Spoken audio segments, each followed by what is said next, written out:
In my talk in Cambridge University, I told the students that in the 21st century, everybody wants to talk, but nobody wants to listen.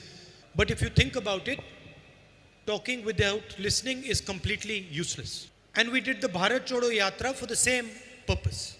We did not speak much. We listened 7-8 hours a day, silently. And we used to listen, we used to speak for 15-20 minutes in the evening. And that is the spirit of democracy.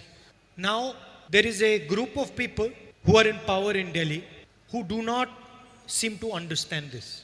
That democracy is about speaking, not about shouting, but about speaking and about listening. It is not about insulting people, humiliating people, frightening people, being arrogant. It is not about spreading violence. That was the idea behind the Bharat Jodo Yatra. And that message went through the country loud and clear, and it was received throughout the country.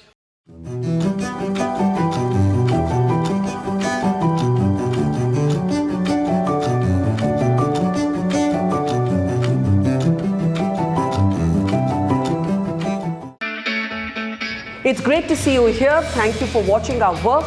If you haven't subscribed yet, don't forget to click the bell icon and subscribe to Mojo Story and support independent, robust journalism.